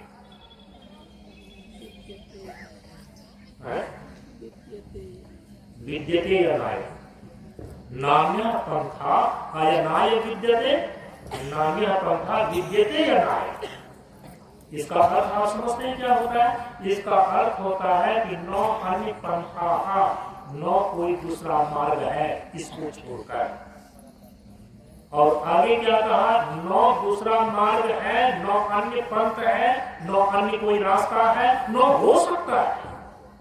क्योंकि आज के बुद्धिजीवी वर्ग के बुद्धिमान लोग सोचते हैं ना, चलो आज आविष्कार नहीं हुआ है, विज्ञान का युग है, कल आविष्कार हो जाएगा। विकासवाद का युग है, कल इसका विकास हो जाएगा। लेकिन जो अपौरुषेय वेद है, जो भगवान का वचन कहा जाता है, जिस भगवान को आप त्रिकालज्ञ कहते हैं, जिस भगवान को आप सर्वज्ञ कहते हैं, जिनको वर्तमान का पता है, जिनको भूत का पता है, जिनको भविष्य का पता है, जिनको सृष्टि स्थिति और प्रलय का पता है, ऐसे सर्वज्ञ भगवान की वाणी वेद कही जाती है। और वो भगवान की वेद वाणी में ये घोषणा है, नान्य पंथा अयनाय विद्यते, नान्य पंथा विद्यते अयनाय। इसको छोड़ करके दूसरा कोई मार्ग हो नहीं सकता, है नहीं, हो नहीं सकता। तो माने विकल्प को ही खत्म कर दिया गया। इसलिए तो भगवान श्री कृष्ण ने उद्धव जी से कहा, जो कि पिछले 3 दिनों से वर्णन किया मैंने, ये 3 ही सनातन महामार्ग हैं, कर्मम ज्ञानम भक्तिश्च। इस तीनों को छोड़ करके 9 अन्य उपायों अस्ति कुत्रचित, वही तो वेदवाणी की घोषणा है, नान्य पंथा अयनाय विद्यते। जब युधिष्ठिर महाराज कह रहे हैं कि महाजनों एक गता स्वपन था, तो हमारे महापुरुष किस रास्ते से गए हैं, किस प्रकार से उन्होंने जीवन को जिया है, जो अपने जीवन की पूर्णता को प्राप्त किया, जीवन से दुखों को दूर कर लिया, जीवन से मृत्यु पर विजय प्राप्त कर लिया और जीवन से अज्ञानता, जड़ता और मूर्खता को सदा के लिए मिटा लिया। महाजनों एक गता स्वपन था, किस मार्ग से हमारे महापुरुष गए जो ये सारी उपलब्धि हो गई, हम उसको बोलते हैं मार्ग। और वही 3 महामार्ग हैं जिसको बोलते हैं सनातन महामार्ग, कर्म, ज्ञान, भक्ति। महाराज युधिष्ठिर के प्रश्न से प्रसन्न होकर के, महाराज युधिष्ठिर के उत्तर से प्रसन्न होकर के यक्ष देवता ने कहा कि देखो, तुमने मेरे प्रश्नों का जितना सटीक उत्तर दिया है, इसके बदले में मैं तुमको पुरस्कार देना चाहता हूं। और पुरस्कार में यही मैं तुमको छूट देता हूं, ये 4 भाई जो तुम्हारे मरे पड़े हुए हैं ना, इसमें से तुम किसी एक को जीवित कर सकते हो। जिसको कहोगे मैं उसको जीवित कर दूंगा, क्योंकि मेरे कारण से ही मूर्छित हुए। महाराज युधिष्ठिर की देखी बुद्धि। तो उसने कहा कि सबसे छोटा मेरा सहदेव है, छोटा भाई सहदेव है, इसको जिंदा कर दीजिए। यक्ष देवता को आश्चर्य लगा, बोले कि मैं जानता हूं तुम ये जंगल में जो भटक रहे हो ना, महाभारत के युद्ध की तैयारी में लगे हुए होते हैं। जिस दुर्योधन ने तुमको हस्तिनापुर के साम्राज्य से बाहर निकाल दिया, जंगल जंगल तुम भटक रहे हो, महाभारत युद्ध की तैयारी में लगे हुए हो, और उस महाभारत युद्ध का योद्धा, महारथी जिसको कहते हैं, वो अर्जुन और वो भीम, वो मरा पड़ा हुआ है, अचेत पड़ा हुआ है, और तुम कह रहे हो जो किसी काम का नहीं है। नकुल और सहदेव, सहदेव को जिंदा कर, ठीक है वो तो जिंदा मैं कर दूंगा, लेकिन आखिर तुम विश्व धनुर्धर अर्जुन को जिंदा नहीं करना चाह रहे हो। 10,000 हाथियों का बल रखने वाला एक बाजू में ऐसे गदा भाई भीम को तुम जिंदा नहीं करना चाह रहे हो, सबसे छोटा भाई सहदेव को जिंदा तुम जीवित करना क्यों चाहते हो। महाराज युधिष्ठिर ने देखी वहां पर कितना निस्वार्थता का परिचय दिया है, और इसी के आधार पर परम पूज्य गुरुदेव ने उपदेश में निर्देश किया कि स्वार्थहीन जीवन ब्रह्ममय जीवन है। क्या निस्वार्थता का परिचय दिया? महाराज युधिष्ठिर ने कहा कि हे यक्ष देवता, मेरे जीवन की घटनाओं के विषय में आप जानते हैं, तो आप ये भी जान रहे होंगे कि मेरी 2 माताएं हैं। एक है कुंती, माता कुंती, और दूसरा माधुरी। आप जान रहे हैं कि मेरी जो बड़ी माता कुंती है, उनसे 3 पुत्र हैं, एक मैं युधिष्ठिर, दूसरा भीम और तीसरा अर्जुन। लेकिन जो मेरी छोटी माता माद्री है, उनसे तो केवल 2 ही पुत्र हैं, नकुल और सहदेव। जो मेरी बड़ी माता कुंती है, उनके 3 पुत्र में से तो एक मैं युधिष्ठिर जीवित हूं, लेकिन मेरी छोटी माता जो माद्री है, उनके तो दोनों ही पुत्र मरे पड़े हुए। कम से कम छोटी माता का भी एक बेटा तो जिंदा रहना चाहिए। इसीलिए मैं, चूंकि माँ का ममता छोटे बच्चे पर सबसे ज्यादा होता है, मैं कौन सा मुंह लेकर के जाऊंगा घर, जब मेरी माँ पूछेगी कि माद्री का बेटा कहाँ है। इसीलिए मैं सहदेव को जिंदा करना चाहता हूं।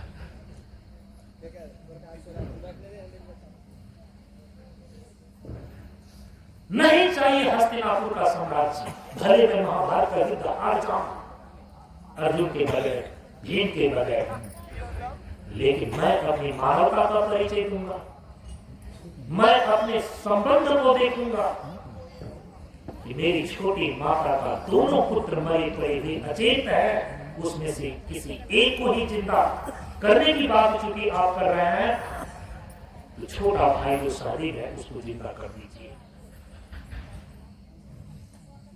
युधिष्ठिर के इस निस्वार्थता को देख करके यक्ष देवता का हृदय गदगद हो गया। कहा कि धन्य हो युधिष्ठिर, चारों भाई को अचित देख करके तुम घबराया नहीं और मेरी आवाज को सुन लिया। मेरे सारे प्रश्नों का उत्तर तुमने सही दे दिया। प्रसन्न होकर के मैं एक भाई को जिंदा करने का प्रस्ताव दिया। इतने निस्वार्थता का तुमने परिचय दिया कि स्वार्थहीन जीवन ब्रह्ममय जीवन है और ब्रह्म को कौन पा सकता है। जाओ, मैं प्रसन्न होकर के तुम्हारे चारों भाई को जिंदा कर देता हूं। तो एक भाई को जिंदा करने के लिए तैयार थे। युधिष्ठिर महाराज के इस निस्वार्थता को देख करके चारों भाई को जिंदा कर दिया। महाजनों इनका स्वप्न था। हमारे महापुरुष जिस रास्ते से गए हैं केवल वही रास्ता है।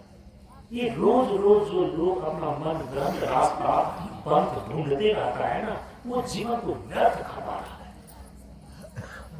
अरे इतने सनातन महामार्ग जिसको राजमार्ग, राष्ट्रीय मार्ग, अंतरराष्ट्रीय मार्ग आप कह सकते हैं, इसको छोड़ करके किस पगडंडी के फेर में आते हैं। और वो सारी पगडंडियां यदि आपको राजमार्ग से जोड़ देती है तो कोई आपत्ति नहीं है, लेकिन वो पगडंडियां यदि आपको मुख्य रास्ता से, मुख्य मार्ग से, राजमार्ग से नहीं जोड़ने वाला है तो याद रखिए कि फिर आप उसको कहते हैं कि ये पंथ है, ये अलग प्रकार का नया चला हुआ मार्ग है, हम उसको मार्ग की संज्ञा नहीं दे सकते। महाजनों की संबंध है। हमारे महापुरुष किस किस मार्ग से गए हैं? तो जो वेद ने अपने तीनों कांड के द्वारा तीन मार्ग का सबसे पहले निश्चय किया। कर्म कांड के द्वारा कर्म मार्ग का, उपासना कांड के द्वारा दो मार्ग, भक्ति मार्ग और योग मार्ग का, और ज्ञान कांड के द्वारा ज्ञान मार्ग का। इसी चारों मार्ग को वेद के तीनों कांड के आधार पर तीन मार्ग को लेकर के भगवान ने उद्धव जी के प्रति उपदेश कर दिया कि योग स्त्रियो मया प्रोक्ता देना श्रेयो विदित्सया कर्म ज्ञान भक्तिश्च न अनुपायोस्ति कुत्रचित्। कर्म, भक्ति और ज्ञान, यही तीन महामार्ग है जिस पर चल करके महापुरुष अपने जीवन का उद्धार किया है। क्योंकि उपासना के अंदर भक्ति मार्ग और योग मार्ग दोनों ही सन्निहित हैं, दोनों को अलग कर देने पर इसलिए मार्ग चतुष्टय का निर्धारण होता है। कर्म मार्ग, भक्ति मार्ग, योग मार्ग और ज्ञान मार्ग। महापुरुष महाजनों एक गत संपन्नता, इन्हीं चारों महामार्ग का अनुसरण करके अपने जीवन का कल्याण किया है महापुरुषों ने। यही हम लोगों के लिए निर्धारित मार्ग है। चार मार्ग के रूप में भी समझ सकते हैं।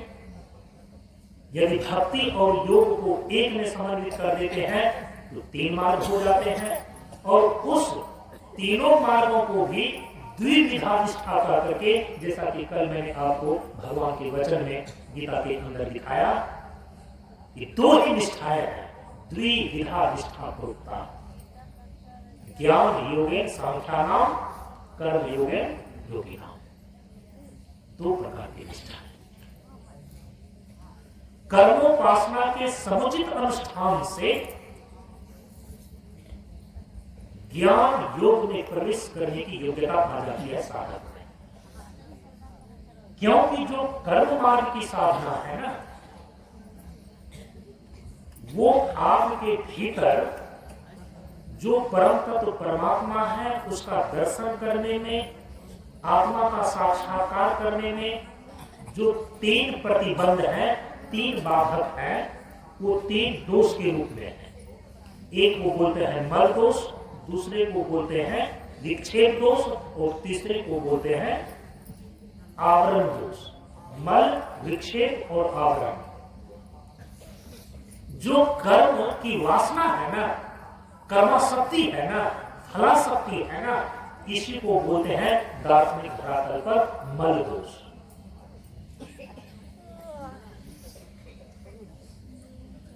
जो भोगों की कामना है,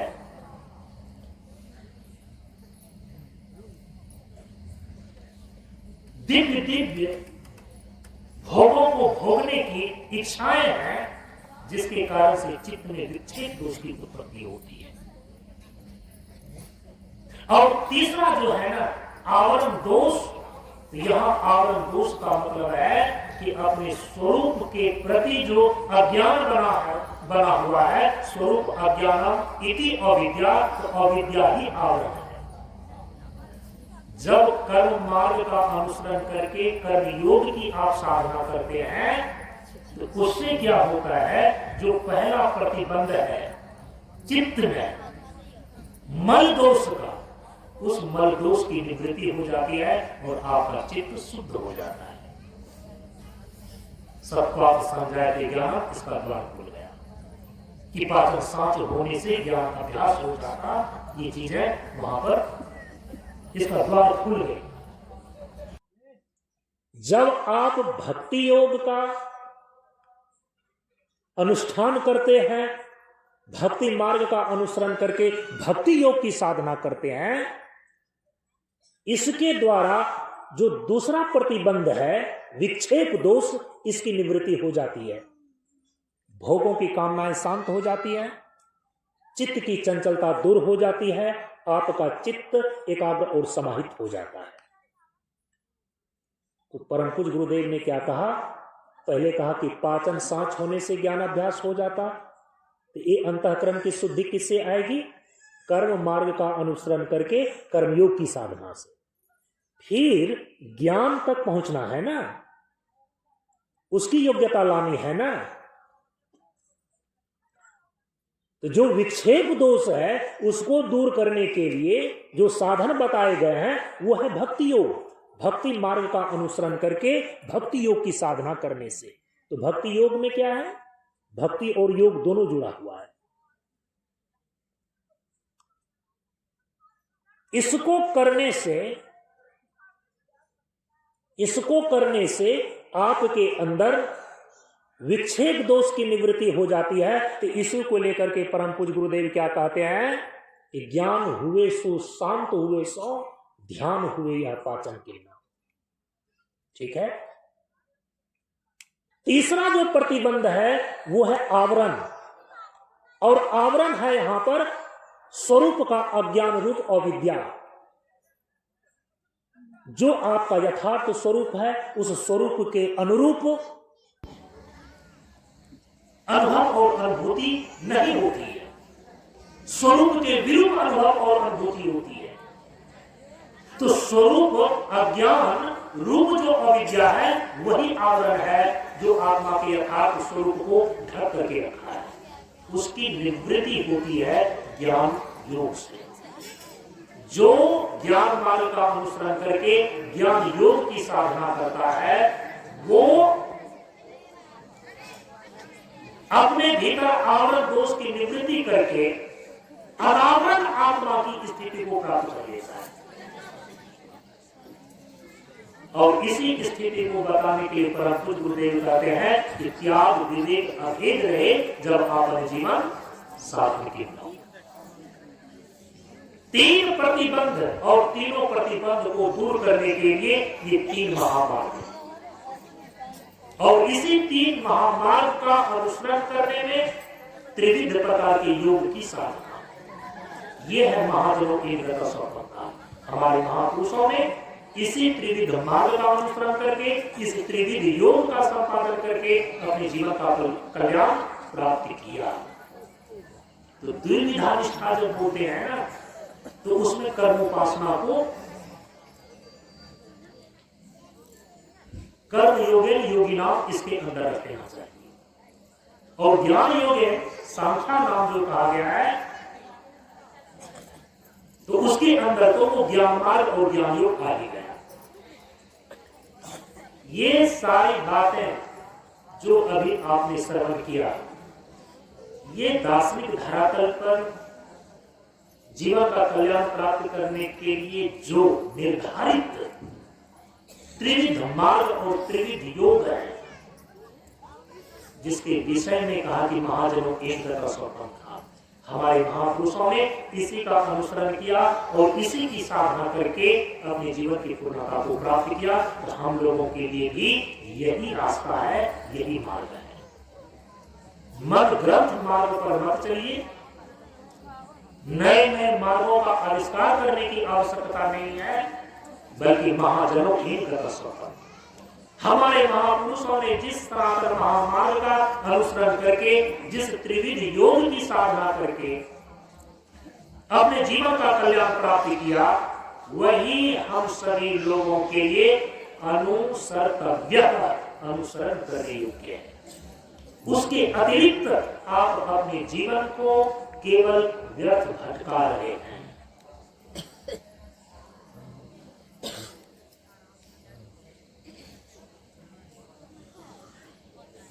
सत्संग बिना सोचो मानव, जग में वह ज्ञान कहाँ होगा, जिस ज्ञान की साया में जाकर अपना कल्याण वहां होगा।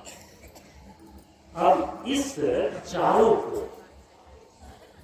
जो मार्ग चतुष्टय का निर्धारण हुआ, यदि कुल उपासना कांड से निश्रित दोनों को, भक्ति मार्ग और योग मार्ग को, दोनों को अलग अलग गिनेंगे तो 4 मार्ग हो गए। कर्म मार्ग, भक्ति मार्ग, योग मार्ग और ज्ञान मार्ग। अब व्यवहारिक धरातल पर, क्योंकि अंतिम में तो जो आप जिस स्तर से जहां पर जीवन जी रहे हैं, व्यवहारिक धरातल पर उसका कुछ सूत्र है क्या? कर्म मार्ग का अनुसरण करके कर्मयोग की साधना करें। इसका कुछ एक छोटा सा सूत्र जो आपके हाथ में पकड़ में आ जाए, तो कर्म मार्ग पर जो कर्मयोग की साधना है, उसका एक व्यवहारिक धरातल पर छोटा सा सूत्र है, निष्काम सेवा। याद रखिएगा, सेवा से सद्गुण है आते, जिससे जीवन सुखमय होता, जिसमें सेवा भाव नहीं तो सुख शांति चैन का होगा। इसीलिए कर्म योग साधना का जो व्यवहारिक स्वरूप है ना, वो है निष्काम सेवा। एक सूत्र आ गया, सेवा। इसके बाद भक्ति, जो भक्ति मार्ग है, उस भक्ति मार्ग का जो व्यवहारिक सूत्र है, वो है सत्संग। क्योंकि भगवान ने आदेश दिया है कि प्रथम भक्ति संतन कर संगा। ये जो सत्संग अभी आप कर रहे हैं ना, सत्संग का ये व्यवहारिक स्वरूप है। जब सत्य स्वरूप का आपको अनुभव और अनुभूति होगा, वो तो व्यवहारिक नहीं, वो पारमार्थिक धरातल का सत्संग है। व्यवहारिक धरातल का सत्संग है कि ऐसे जो सत्य समन्वित, सदाचार संपन्न, सत्य तत्व का उपदेश करने वाले संत महापुरुष हैं, उनका सानिध्य लाभ प्राप्त करना, उनकी संगति करना। प्रथम भक्ति संतन का संग। भक्ति मार्ग का अनुसरण करके भक्ति योग को करने के लिए जो व्यवहारिक सूत्र है, वो है यही व्यवहारिक सत्संग। अब तीसरा है योग मार्ग। योग जो है ना, योग मार्ग वो क्रिया प्रधान है। योग की क्रियाओं पर बहुत विवेचन कर ले, तो जैसे भोजन के विषय में बहुत कुछ बोल रहे तो पेट नहीं भर जाता, उसी प्रकार से जो योग की क्रिया है ना, वो अभ्यास की चीज है, उसको साधना पड़ता है। साधन से सब आत है, बिन साधन के सब जात, जीवन को जो साधता सदा वही मुस्कान। योग मार्ग पर चलने के लिए आपको साधना का अभ्यास चाहिए। व्यवहारिक धरातल पर। देखिए सब 100 से ही 4 स्वकार आएंगे। कर्म योग के रूप में सेवा, भक्ति योग के रूप में सत्संग, अब यहां योग मार्ग के रूप में साधना का अभ्यास आ रहा है, साधना। और जो चौथा है ज्ञान योग, ज्ञान मार्ग का अनुसरण करने के लिए जो ज्ञान योग है, वो ज्ञान योग आपके अंदर प्रतिष्ठित होता है। कैसे? स्वाध्याय से। व्यवहारिक धरातल पर उसका सूत्र है स्वाध्याय।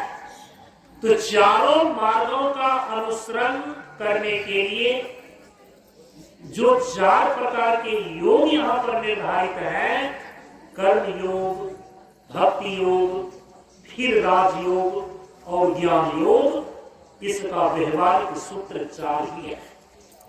अपने जीवन में यदि व्यवहारिक धरातल पर इन 4 सूत्रों को धारण करके जीवन का जीना आपने प्रारंभ कर दिया, तो समझिए यही है महाजनों एक स्वतंत्रता।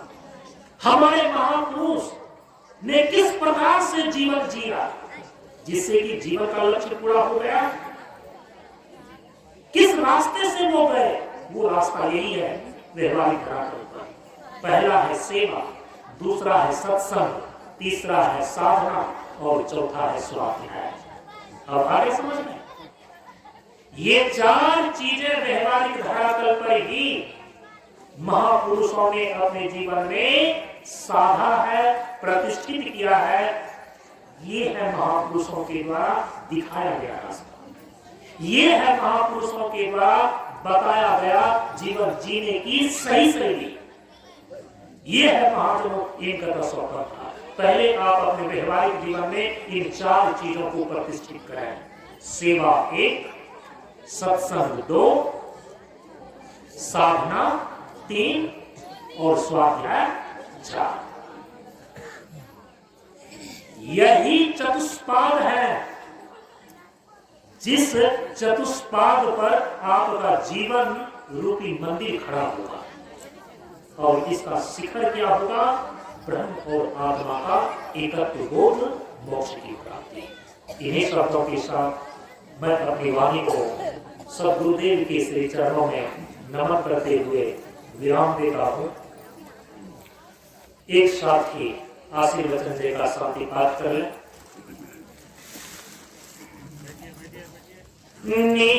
निष्पक्षी को भक्ति है, निर्मोही को ज्ञान, निर्बंधी को मुक्ति है, निर्लोभी निर्वाण, जैसे पतला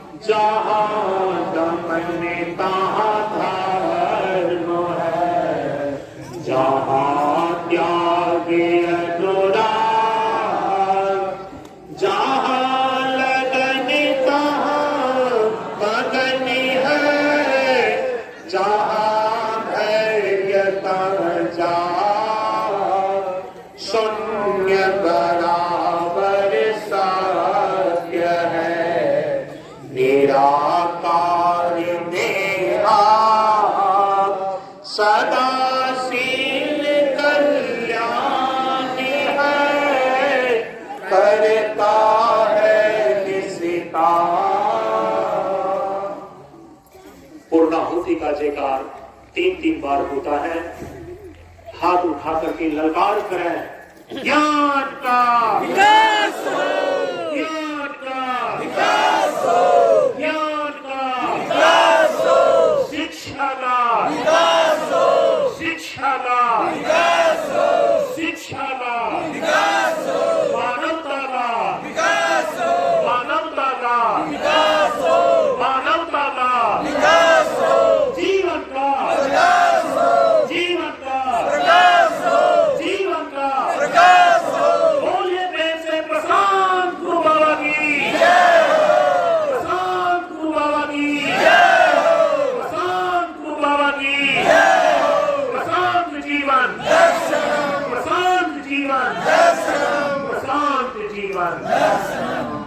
अब हाथ को नीचे कर लें, शांत भाव से शांति पाठ करें, पीछे से एक साथ बोलें, शांत हो। यो अंतरिक्ष पृथ्वी जल औषधि वनस्पति विश्व देवता ब्रह्म सतो गुण रजो गुण तमो गुण सभी शांत हों। शांति शांति शांति। इस प्रकार से परम पूज्य गुरुदेव की कृपा और आशीर्वाद से, यहाँ के समष्टि पुण्य प्रभाव से और आप सभी लोगों के सहयोग से यह 7 दिवसीय ज्ञान यज्ञ सत्संग का सत्र पूर्ण होता है। ओम पूर्णमदः पूर्णमिदं पूर्णात् पूर्णमुदच्यते पूर्णस्य पूर्णमादाय पूर्णमेवावशिष्यते। ओम शांति शांति शांति। हरि ओम श्री गुरुभ्यो नमः। हरि ओम। यहाँ के जन जन और कण कण का जीवन सुख शांति और समृद्धमय हो, इसी मंगलमय भावना के साथ अगली मुलाकात तक के लिए एक साथ बोलिए नमो नारायण नमो नारायण।